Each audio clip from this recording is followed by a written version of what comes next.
ليلي كارلايل بردفكا UNHCR يا نتوين يكبوي العراقي الاستوديو ميفانا منه بخير هاتي بريز كارلايل. ويلكم. سالك دسر روخاندنا الرجيم أسدرا در باسبون لجور رابورتين وحطانها هجمارة كوشبرين كو جدار وفجرين السوري تقاسه. So over the last year, over 3 million. لا ماوي صالي رابردو زياتر لا 3 مليون سوريایی چونەتە وڵاتانی خۆیان لە نێویاندا 1.2 ملیۆن سوریایی لە دەرەوەی وڵات چوونەتە وڵاتەکان و هەروەها 1.9 کەسی دیکەش لە نێوخۆی سووریا ئاوەرە بوون و گەڕانەوە شوێنەکانی خۆیان لە نێو خۆی عێراقداش ئەم کۆچبەرە سووریانی کە لێرە بوون ژمارەیان زۆر کەمترە بەراورد بە وڵاتانی دیکەی ناوچەکە لە عێراق زیاتر لە 6,800 کەس گەیشتونەتە وڵاتانی خۆیان. پرانیا خەڵکێش بەروێ ڕێژیمێ ڕەڤیان کۆچبەر بوون هاتنە وێدەرێ هەریما کوردستانê چوونە وڵاتên جیران هەژمارێکە مەزن چوونە ئەوروپا لێ ئەسەد نەما ساڵێک دەسەر کەتنا ئەسەدرا دەرباس بوو لەگۆر رەرینا تە سەدەم چییە و ئەو کۆچبەر بە ناگەڕن.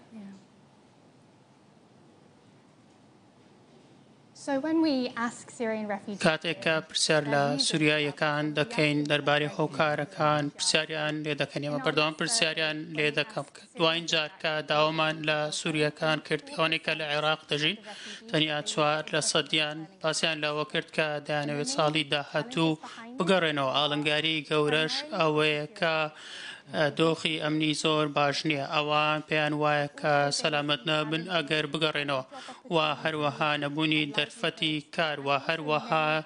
ژێوی ژیان و جگە لەوەش بەشێکی زۆریان ئەو ماڵێکە هەیەیان بوو لە دەستیان داوە. پلانێکەوە هەیە مەسەلەن استراتەجیە UNHCR چییە ji bo wan koçberên ku venegerione yan jî naxwazin vegerin.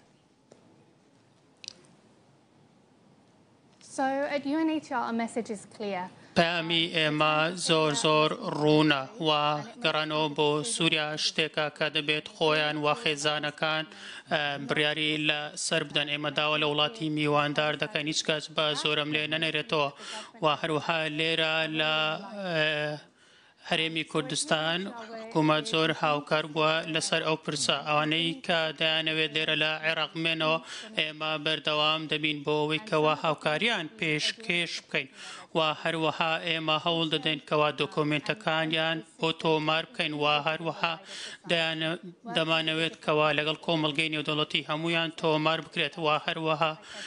بتوانن کە پەروەردە و بواری تەندروستیش ئەوەی پێویستیانە بەدەستی بێنن. هم آهنگیال ولگل حکومت هریمی چاوایه یعنی چه هریما کردستانی به چه حکومت دن بیان مثلا لبنان ترکیه مصر وکن نمونه اردن هم آهنگیک باش دنابره و ده هیچ بو که هون آلیکاری وان کوچبران بکن.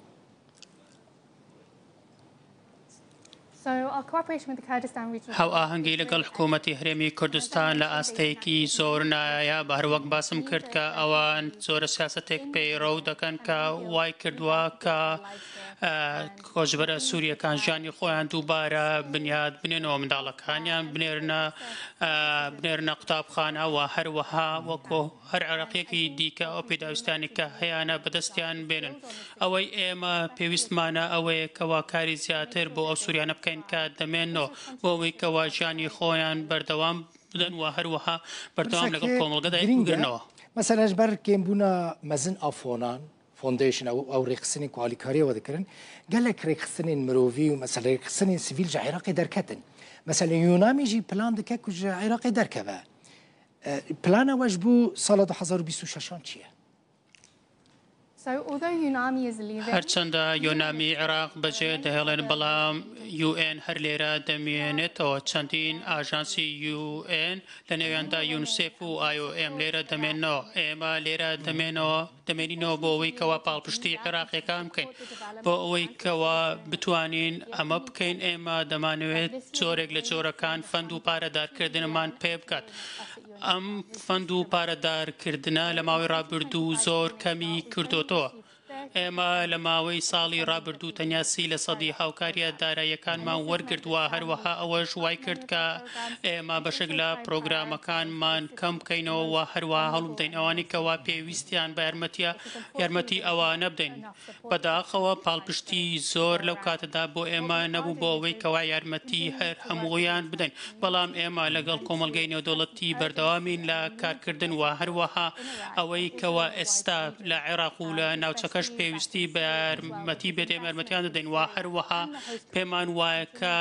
یارمەتیدانی سووریاییەکان لە نێو خۆی سووریا و هەروەها ئەو وڵاتانەی میێوانداری سووریاییەکانیان کردووە پێمان وایە گرنگە کوچبەرین کورد لە هەرێمە کوردستانی دەمینن لەگۆر تەخمین دەکەم دەردۆرە 150-160 هزار کەسن gelek ji wan li kampan dimînin formê wan e UNHCR hene li vê derê ez gelekan dibînim gazinan dikin bi rastî meselen bêkarî heye zarok weke tê xwestin naçin dibistanan alîkariyên pêwîst ji bo wan nayên pêşkêşkirin li me temaşe dikin ewana gotina we ji bo wan kesan çi ye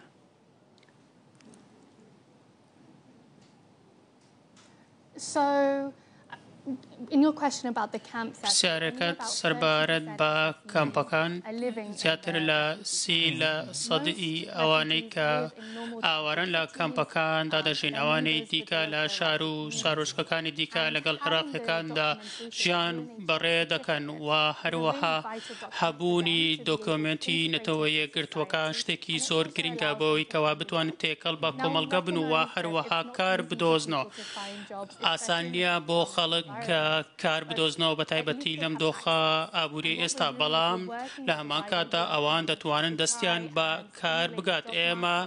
بەردەوامین بۆ ئەوەی کەوا بتوانین لەگەڵ بازاڕی کاردا بیان گونجێنین و هەروەها هەلیکاری زیاتریان بۆ دابین بکرێت و هەروەها پاڵپشتیان دەکەین بۆ ئەوەی کەوا بتوانن بزنسی خۆیان هەبێت و پاڵپشتی گەزارەکانی خۆیان بکەن مثلا هەر جارێک و ئەدنەوە خەڵکێ دەدگەرم ji me dipirsin eger te berpirsekî yan jî berpirseke UN dît vê pirsêjê bike îadet tewtîn yanî çûna welatê sêyem ew program hîn heye yan hatiye rewestandin هەروەک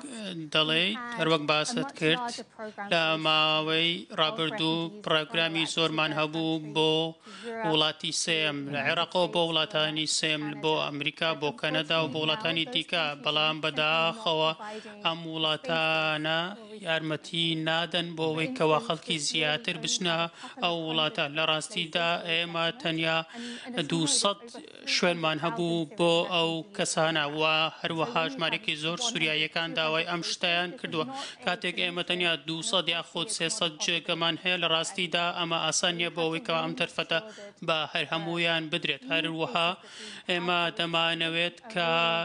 دڵنیا بینەوە لەوەی کەوا ئەوانەی کەوا زیاتر لە هەمویان پێویستیان پێیە ئەمانە ڕەوانە بکەین و ئەمانە سوود لەم دەرفەت و پرۆگرامە وەربگرن بەڵام بۆ زۆربەی هەرە زۆریان بەداخەوە ئەمە بژاردەیەک نییە کە ئێستا لەبەر دەست بێت لەبەر ئەوەی ئەم وڵاتانە پرۆگرامانیان کەم کردوتەوە ئەوەی ئێمە دەمانەوێت ئەوەیە هامی و هەروەها پاڵپشتی کۆچبەران و ئاوارەکان بدەین بۆ ئەوەی کەوا لێرە لە عێراق بمێنەوە ژانی خۆیان دابین بکەن لێرە دەرفەتیان هەبێت منداڵانی خۆیان بنێرنە نەخۆشخانەکان یا قوتابخانەکان و لە کەرتی تەندروستیش سوودمەند بن بۆ ئەوەی کەوا بتوانن ژانی خۆیان بەرەو پێش بن کێف خۆش بووم لیلی کارلایل بەردەفکە UNHCR کۆمیسەریە بلند یا کۆچبەر و پەنەبەران یا نەتەوەینێک بووی لە ستودیۆ میوانێ ببووی زۆر زۆر سپاس.